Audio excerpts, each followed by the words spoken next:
Hello friends, स्वागत है आप सभी का आपके अपने यूट्यूब चैनल सीटीपी को हिमांशु मैम पर। आज की हमारी क्लास रहने वाली है आपकी मैथ्स पेडागोजी की, जिसमें हम बात करेंगे अपने एनसीएफ 2005 से संबंधित। आपको पता है कि एनसीएफ 2005 जो आपका है, इससे बहुत सारे क्वेश्चन आपके एग्जाम में बनते हैं। सबसे पहली बात तो है कि जितनी भी पेडागोजी में भी आप भर भर के क्वेश्चन यहाँ से देखने को मिलेंगे। तो आज हम बात करेंगे मैथ्स पेडागोजी में एनसीएफ का क्या रोल है और किस प्रकार के क्वेश्चन बनते हैं एनसीएफ से मैथ्स में। चलिए देर न करते शुरू करते हैं क्लास को शुरू करने से पहले उम्मीद है सभी लोगों से ये कि सभी लोग सेशन को शेयर करेंगे और वीडियो को लाइक कर देंगे अगर क्लास अच्छी लगे तो। देखिए, लिखा है राष्ट्रीय पाठचर्या रूपरेखा 2005 यानी कि एनसीएफ 2005। देखिए इसमें क्या लिखा गया था। इसमें लिखा है राष्ट्रीय पाठचर्या 2005 में बनाई जाने वाली इस तरीके की चौथी रूपरेखा है। इससे पहले 3 रूपरेखाएं आ चुकी हैं। कहने का मतलब है कि जो आपकी एनसीएफ 2005 आई थी, उससे पहले आपके 3 एनसीएफ आ चुके थे। जब आपकी 2005 आई थी, उससे पहले 3 बार और आ चुकी थी। कब कब आई थी? एक 1975 में आ चुकी है, एक 1988 में और एक 2000 में एनसीएफ आपकी आ चुकी थी। लिखा है इसे राष्ट्रीय शिक्षा अनुसंधान परिषद यानी कि एनसीईआरटी द्वारा तैयार किया जाता है। क्वेश्चन बनता है कि एनसीएफ जो है आपका राष्ट्रीय पाठचर्या की रूपरेखा कौन तैयार करता है? तो आप लोग याद रखना, इसे राष्ट्रीय शिक्षा अनुसंधान परिषद यानी कि एनसीईआरटी द्वारा तैयार किया जाता है। डायरेक्ट क्वेश्चन आपको देखने को मिल सकता है। लिखा है या पाठ्यक्रमों की रचना, नीति सुधार, अनुशंसनाओं तथा शिक्षण में श्रेष्ठ प्रणालियों की आधारशिला होती है। कहने का मतलब है कि जब कोई राष्ट्रीय पाठचर्या की रूपरेखा लाई जाती है तो उसमें क्या होता है?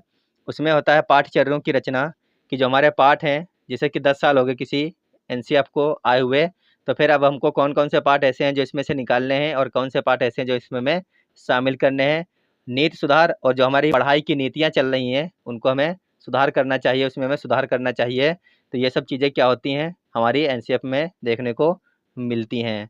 शिक्षण में श्रेष्ठ प्रणालियों की आधारशिला होती है और हमें किस प्रकार से शिक्षण करवाना है बच्चों को, जो समझ में आए, ये सब क्या होता है? इनकी प्रमुख आधारशिला में शामिल होते हैं। पाठों की रचना करना कि कौन कौन से पाठ रखने हैं, कौन से हटाने हैं, ये। और नीति सुधार यानी कि हमें पढ़ाई की अपनी योजना में सुधार करना और बालकों के हमारे द्वारा पढ़ाई की चीज़ें समझ में आ रही हैं या फिर नहीं आ रही हैं, उनके लिए अच्छी अच्छी रणनीति बनाना। ये सब क्या होता है? एनसीएफ लाने का कारण होता है। याद रखना है। और लाता कौन एनसीएफ है? एनसीएफ लेकर के आती है हमारी एनसीईआरटी यानी कि राष्ट्रीय शिक्षा अनुसंधान परिषद। आगे लिखा है एनसीईआरटी एनसीएफ 2005 के अनुसार मैथ के बारे में लिखा है गणित वह है जो बालक का गणितकरण करे। कहने का मतलब ये है कि गणित वह होती है जो बालक का व्यवहारात्मक रूप से गणित सिखा दे बालक को, तो होती है वह गणित। अगर आप उसको रटवा दे रहे हैं, 2 2 4 होते हैं, या फिर 2 का टेबल पढ़ना सिखा दे रहे हैं, तो ये सब चीज़ें क्या हैं? ये सब चीज़ें बालक का गणितीकरण करने की नहीं हुई। जब बालक के व्यवहार में शामिल कर दें, क्या कर दें? उसको बोझ न डालें उसके ऊपर। जो भी कुछ आपको आता है आपने उसको रटवा मारा, जा करके लिखवा दिया, हेडिंग बड़ी बड़ी, पूरा आप ब्लैक बोर्ड भर के रोज आ रहे हैं, उसको सूत्र याद करवा रहे हैं, ये करवा रहे हैं, वो करवा रहे हैं, तो ये गणितीकरण एनसीएफ 2005 लाया गया था। उसके अनुसार गणित क्या है? गणित वह है जो बालक का गणितीकरण कर दे, यानी कि गणित वह है जो बालक के व्यवहार में शामिल हो जाए। आप समझ रहे हैं कि मान लीजिए कोई बालक दुकान पर गया, 10 रुपए का नोट लेकर के गया, 3 रुपए का सामान लिया, अब उसको 7 रुपए वापस करेगा दुकानदार, तो ये चीज़ उसको पता होनी चाहिए, उसके व्यवहार में आ जानी चाहिए। ऐसा नहीं है कि आप उसको जब रट्टा मरवा रहे हैं तब वो समझ पा रहा है कि 10 में से 3 गए तो 7 बचेंगे। ऐसा कुछ ना करे वो, उसके व्यवहार में अपने आप अगर ये चीज़ आ जा रही है, तो फिर क्या है? ये उसके व्यवहार में गणित शामिल हो जा रही है, उसका गणितकरण हो रहा है। तो एनसीएफ 2005 का यही मानना है कि गणित आप इस प्रकार से बच्चों को पढ़ाइए कि उसके व्यवहार में शामिल हो जाए, उसके दैनिक जीवन से जोड़ करके इसको पढ़ाइए। गणित को आप उसको बोझ मत बना दीजिए कि बच्चे को गणित ना आ रही है तो उसके लिए बोझ हो जाए गणित। तो ऐसा हमें कुछ नहीं करना है, बस यही कहना है एनसीएफ 2005 में। आगे देखिए क्या लिखा है। लिखा है एनसीएफ 2005 में किसके बारे में चर्चा की गई है? इसके अंतर्गत विचार तथा कार्य करने की आज़ादी होनी चाहिए। बच्चे के जो विचार होते हैं, उन विचारों को सुनना और उसके अनुसार उनको कार्य करने की आज़ादी देना, यह क्या होना चाहिए? एनसीएफ 2005 में लिखा है। आगे लिखा है दूसरे की भावनाओं और कल्याण के प्रति संवेदनशीलता। आपके साथी लोग हैं, आपके साथ जो लोग पढ़ रहे हैं वो चीज़ गलत कर रहे हैं, लेकिन आप क्या कर रहे हो? उनका सहयोग कर रहे हो गलत में, तो ये चीज़ गलत है। आपको क्या करना है? दूसरे की भावनाओं और कल्याण के प्रति संवेदनशील होना है। आपको दूसरों की भावनाओं की कदर करनी है और उनके प्रति क्या होना है? संवेदनशील होना है। अगर वो कोई चीज़ गलत कर रहे हैं तो आपको बताना है कि आप इस प्रकार से ना कीजिए, ये आपका गलत है, आपको इस तरीके से करना चाहिए, आपका ये सही हो जाएगा। तीसरा पॉइंट है नई परिस्थितियों में लचीले एवं रचनात्मक तरीके से प्रतिक्रिया व्यक्त कर। क्या करना चाहिए? जब भी आपके सामने कोई नई परिस्थिति आए तो आपको थोड़ा सा लच जाना चाहिए। लचने का मतलब क्या होता है? आपको आराम से उसको निपटना चाहिए। मान लीजिए आप क्लास थर्ड में पढ़ रहे हो और आपके सामने भाग का बड़ा सा क्वेश्चन आ गया, तो आपको देख करके भाग नहीं जाना है क्लास छोड़ कर। आपको जो आपने पीछे अभी तक सीखा है गुणा भाग के बारे में, आपको वो पूरा तर्क लगा देना है उसमें, और आपको उसको हल करने की पूरी कोशिश करनी है। अपने आप को आराम से, अपने पूर्व ज्ञान को वहाँ पर इस्तेमाल करना है, और किसी भी क्वेश्चन को या फिर किसी भी परिस्थिति को देख करके आपको अपने हथियार नहीं डाल देने हैं। आपको संघर्ष करना है थोड़ी देर, और अपने मनोबल से उसको हल करने की कोशिश करना है। आगे लिखा है, लोकतांत्रिक प्रक्रियाओं में भागीदारी के प्रकट तथा आर्थिक प्रक्रियाओं एवं सामाजिक बदलाव की उन्मुख कार्य में हिस्सा लेना। मान लीजिए आपके विद्यालय में कोई ऐसे कार्यक्रम हो रहे हैं, जैसे 26 जनवरी होता है, 15 अगस्त होता है, तो उन सभी में आपको क्या करना चाहिए, भाग लेना चाहिए। और आपको प्राकृतिक तथा आर्थिक प्रक्रिया एवं सामाजिक बदलाव के उन्मुख कार्य में भी हिस्सा लेना चाहिए। आपके विद्यालय में कोई इस प्रकार की प्रतियोगिता हो रही है कि पेड़ लगाने हैं और उन पेड़ों की आपको देखभाल करनी है, तो उसमें भी आपको हिस्सा लेना चाहिए। तो इस प्रकार से जो भी कुछ आपके विद्यालय में हो रहा है, उन सभी में आपको प्रतियोगिता में भाग लेना है, चाहे वो 26 जनवरी की प्रतियोगिता हो, चाहे वो पेड़ पौधे लगाने की प्रतियोगिता हो, या फिर कोई चीज़ खरीदनी हो। जैसे कि सभी लोगों को मिलकर के, मान लीजिए टीचर्स डे आ गया, तो आपको क्लास में सभी बच्चों को 2-2 रुपये इकट्ठा कर करके कुछ देना है टीचर को, तो आप उसमें भी अपनी भागीदारिता निभा सकते हैं। तो ये है एनसीएफ 2005 का कहना। 4 पॉइंट थे जो कि सारे के सारे आपके लिए इम्पोर्टेंट रह सकते हैं। आगे देखते हैं।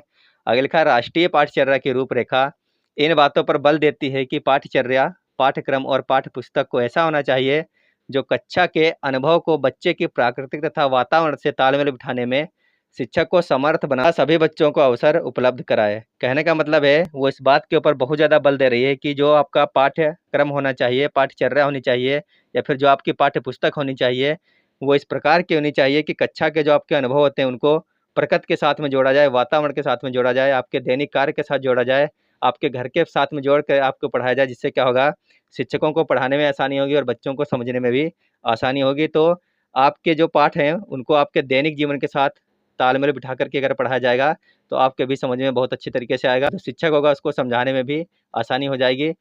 तो ये दोनों के लिए ही अच्छा रहेगा। ये है एनसीएफ 2005 का कहना। आगे क्या लिखा था कि सभी बच्चों को अवसर उपलब्ध कराए जाएँ। जितने भी बच्चे आपकी क्लास में हो, उनको समान रूप से आपको अवसर उपलब्ध कराने हैं। ये नहीं कहना है कि आप जो है पढ़ने में अच्छे नहीं हैं तो आपको पीछे बैठना है, फिर आपको आगे बैठना है। तो ऐसा कुछ नहीं करना है। आपको सभी के ऊपर एक समान रूप से बल देना है, यानी कि अगर आप कुछ चीज़ पढ़ा रहे हो तो सभी बच्चों को एक समान पढ़ाना है। आपको कोई भी छोटा-बड़ा या फिर ऊँच-नीच नहीं करना है। बच्चों के साथ में सभी को समान अवसर देना है। एनसीएफ 2005 गणित शिक्षण में ये कहा गया है। अब देखते हैं अपने आगे क्या कहा गया है। गणित शिक्षण के संबंध में एनसीएफ 2005 में किन बातों पर सबसे ज़्यादा बल दिया गया है, वो देखिए आपको यहाँ पे लिखी हुई है। लिखा है, एनसीएफ 2005 के अनुसार गणित शिक्षण या फिर गणित शिक्षा का मुख्य लक्ष्य बच्चों में गणितीकरण की क्षमता का विकास करना है। इसका अर्थ यह है कि बच्चे किसी भी स्थिति के बारे में गणित की भाषा में विचार करना सीखें, ताकि गणित के साधनों और तकनीकों का उपयोग किया जा सके। उसमें विशेषकर चित्र बनाना हो, चरों का चुनाव करना हो, समीकरण हो या फिर असमीकरण बनाना हो, या फिर तर्क के आधार पर निष्कर्ष निकालना या फिर सम्मिलित है। कहने का मतलब है कि गणित शिक्षण के संबंध में एनसीएफ 2005 में सबसे ज़्यादा जो बातों पर बल दिया गया है, वो देखिए यहाँ पर दिया गया है। क्या दिया गया है कि आपको गणित की शिक्षा ऐसे लक्षणों में देनी है या फिर इस प्रकार से देनी है कि बच्चे का गणितीकरण हो जाए। कहने का मतलब है कि गणित उसके व्यवहार में आप शामिल कर दीजिए। जब कोई बच्चा आपके पास गणित पढ़ने आए तो आप उसके ऊपर गणित को थोपना नहीं है आपको कि आपको ये याद करना है, आपको ये गुणा सीखना है, भाग सीखना है। आपको इस प्रकार से उसको सिखाना है कि उसके व्यवहार में वो चीज़ शामिल हो जाए, गुणा, भाग, जोड़, घटाना, जो भी कुछ आपको करवाना है। और क्या करना है, गणित की भाषा में विचार करना सीख जाए बालक। कहने का मतलब वही हो गया कि जब कोई बालक कहीं पे जा रहा है, मान लीजिए उसको दिल्ली जाना है, उसके घर से और दिल्ली के बीच की दूरी 500 किलोमीटर है। जब कोई बालक 250 किलोमीटर आगे पहुंच गया तो उसको पता होना चाहिए कि हमारे घर से टोटल दूरी कितनी थी, 400 किलोमीटर, जिसमें से हम 250 किलोमीटर आगे, तो अब कितनी बची, 150 किलोमीटर बची है। यही लिखा है कि गणित की भाषा में विचार करना सीखे, ताकि गणित के साधनों और तकनीकों का उपयोग किया जा सके। उसमें विशेष करके ये चीज़ें शामिल है जो नीचे दिया गया है, जिसके बारे में हम लोग अभी बात ही कर रहे हैं। उसके जीवन में इस प्रकार से गणित को आपको बताना है कि वो अपने नियमित जो कार्य कर रहा है उसमें उसका उपयोग कर सके, उसके व्यवहार में गणित शामिल हो जाए। वो कुछ चीज़ लेने जा रहा है तो उसको पता होना चाहिए, अगर किसी चीज़ की कास्ट जो है 10 रुपया किलो है, अगर उसको वो 250 ग्राम यानी 250 ग्राम ले रहा है तो उसकी कीमत कितनी होगी, 2.5 रुपये होगी, 5 रुपये होगी, 7 रुपये होगी, या फिर 12 रुपये, या फिर 15 रुपये होगी। तो उसके जीवन में आपको क्या करना है, गणित को बिठा देना है, व्यवहारात्मक रूप से आपको बिठा देना है गणित को उसके जीवन में। इस प्रकार से आपको उसको गणित पढ़ानी है, ना कि आपको थोपनी है उसके ऊपर। तो मेन उद्देश्य उसका यही है एनसीएफ 2005 का गणित पढ़ाने का बच्चों को। अब देखते हैं आगे। आगे लिखा है राष्ट्रीय पाठचर्या की रूपरेखा 2005 के अनुसार गणित पढ़ाने का उद्देश्य बच्चों को गणितीय रूप सोचने और तर्क करने के लिए विकसित करना है। क्या करना है? गणित पढ़ाने का जो उद्देश्य है बच्चे को गणितीय यानी कि व्यवहारात्मक रूप से सोचने और तर्क करने के लिए विकसित करना। जो अभी हम लोग बात कर चुके हैं पहले से ही, अगर बच्चा कोई चीज़ खरीदने जा रहा है तो उसको उसका अगर रेट बताया गया कि मिठाई जो है 70 रुपये किलो है, तो उसको ये चीज़ पता होनी चाहिए। अब उसको लेनी कितनी है? उसको लेनी है आधा किलो। तो आधा किलो का 70 रुपये में तो कितने की हो जाएगी, उसको ये चीज़ पता होनी चाहिए। वही लिखा है कि सोचने और तर्क करने के लिए विकसित करना है, गणित का विकास बच्चे के अंदर आपको अगर करना है तो। उसके बाद लिखा है ताकि उसके तार्किक निष्कर्षों की धारणाओं को आगे बढ़ाया जा सके और रुकावटों को हटाया जा सके। जब कोई बच्चा कोई तर्क कर रहा है, अपने अंदर किसी चीज़ को सोच रहा है कि हमें 50 किलोमीटर जाना था और हम 40 किलोमीटर आगे, तो कितना बचा? 10 किलोमीटर और बचेगा। ये चीज़ें उसके अंदर क्या होनी चाहिए? व्यवहार में शामिल हो जानी चाहिए। आपको इस प्रकार से गणित पढ़ानी है, एनसीएफ 2005 ये कह रहा है। आगे लिखा है स्कूल के गणित पाठ्यक्रम में बच्चों को गणित का आनंद लेने में मदद करनी चाहिए। जो आपका पाठ्यक्रम है गणित का, जब कोई बच्चा पढ़ने के लिए आए तो उसको भारी-भारी ना लगे गणित विषय, उसको डर ना लगे गणित से, बल्कि क्या हो, उसको मज़ा आए गणित पढ़ने में, उसको आनंद आए गणित पढ़ने में। ये कह रहा है एनसीएफ 2005। आगे देखिए लिखा है एनसीएफ 2005 शिक्षण गणित का उद्देश्य क्या है? गणित की विभिन्न शाखाओं जैसे कि बीजगणित है, संख्या है, त्रिकोणमिति और ज्यामिति है, असतत गणित और संभाव्य और आंकड़ों के अवधारणाओं को समझना और दिखाना। बच्चों को आपको क्या करना है? बीज गणित के बारे में अच्छी तरीके से आपको पढ़ाना है, समीकरण याद करवानी है धीरे धीरे कर करके, उनके ऊपर बोझ नहीं डालना है। एक आपने आज समीकरण याद करवा दी, फिर उसको हल करवाना दूसरे दिन सिखा दिया। संख्याएं आपको बतानी है कि कौन सी भाज्य कौन सी अभाज्य है, तो आपको धीरे धीरे कर करके कोण बताने हैं, कौन सा त्रिकोण है, कौन सा समकोण है, कौन सा समबाहु त्रिभुज है, कौन सा विषमबाहु त्रिभुज है। तो सब कुछ उसको समझाना है, लेकिन सब कुछ किस प्रकार से करना है? इस प्रकार से करना है कि बच्चों को सब कुछ सीखने में आनंद आए, ना कि बोझ बन जाए।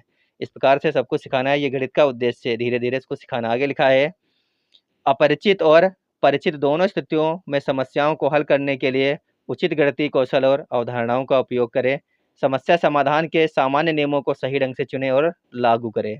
कहने का मतलब है चाहे उसके लिए परिचित हो कोई चीज़ या फिर अपरिचित हो, दोनों स्थितियों में वो समस्याओं को हल करने के लिए उचित गणितीय कौशल का विकास। घर से उसको बता दिया गया कि भैया जाइए बाजार में, आलू की कीमत 20 रुपये किलो है, आपको ये 20 रुपये दिए गए हैं, तो आपको आलू 1 किलो मिल जाएगा। तो इसमें उसको कुछ सोचना ही नहीं था, यानी कि वो उस चीज़ से पहले से परिचित था कि उसको 20 रुपये किलो आलू मिल जाएंगे।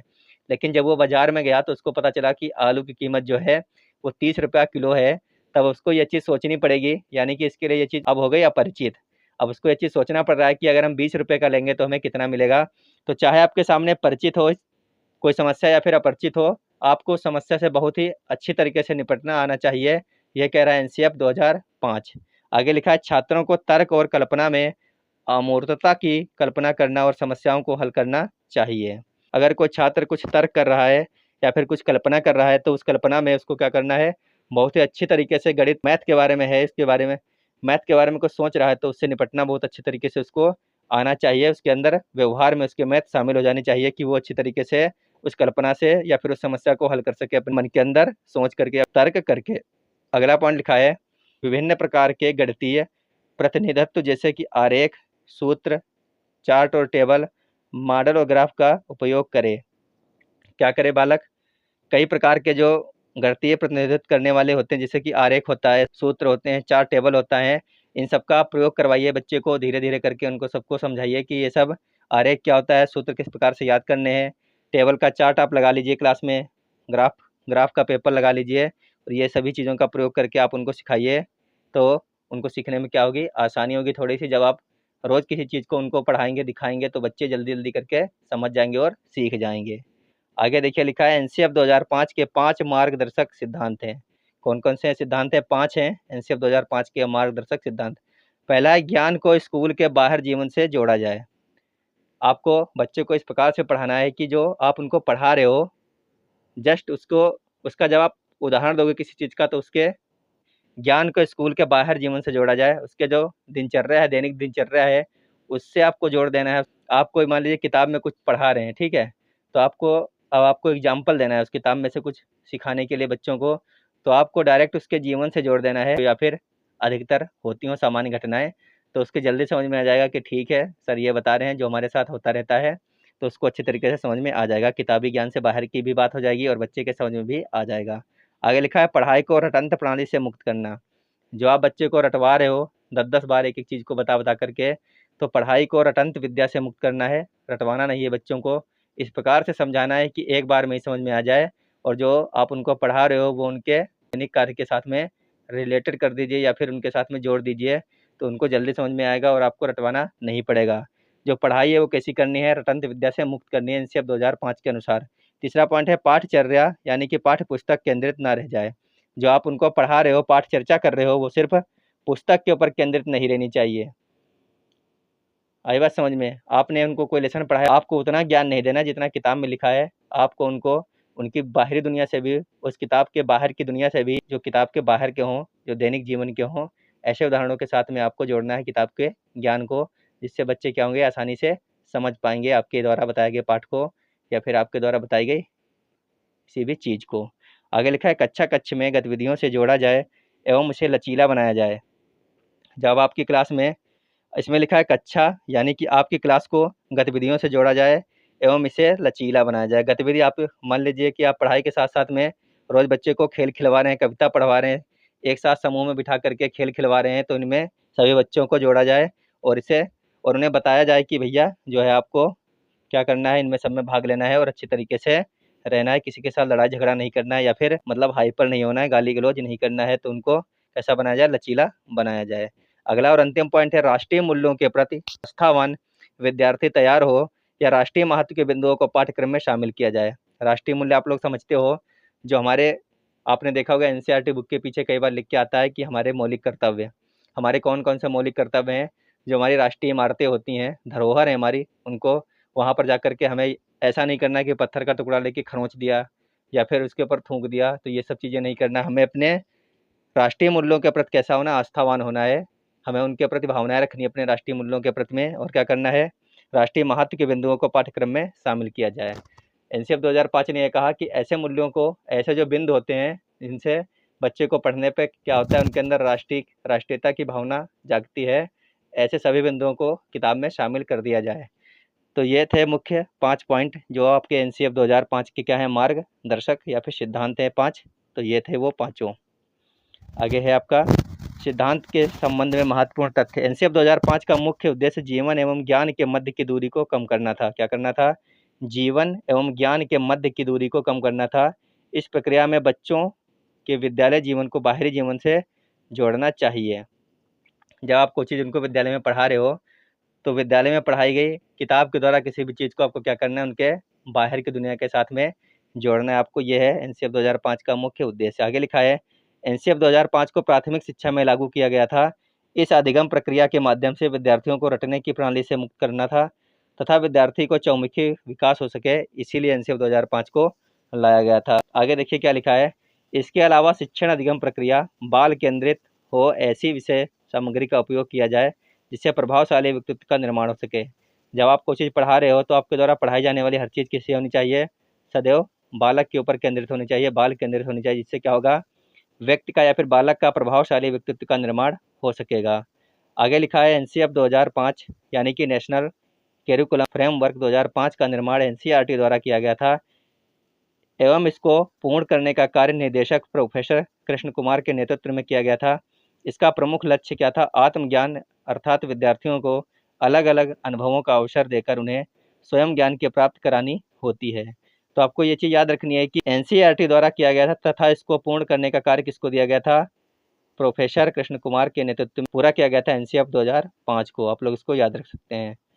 तो ये थी आज की हमारी क्लास मैथ पेडागोजी की, जिसमें हमने एनसीईआरटी 2005 मैथ्स के बारे में बात की है, जहाँ से आपके क्वेश्चन बनते हैं एनसीईआरटी 2005 से मैथ्स पेडागोजी में। क्लास अच्छी लगी हो तो वीडियो को लाइक जरूर करिएगा, चैनल से नए जुड़े हैं तो चैनल को सब्सक्राइब करिएगा। इसी प्रकार से अगर आपको क्लासें देखनी है पूरी अच्छी तरीके से तो मिलेंगे आपको अगली क्लास में। जब तक आप लोग अपनी पढ़ाई कर जारी रखिएगा। धन्यवाद, बाय बाय।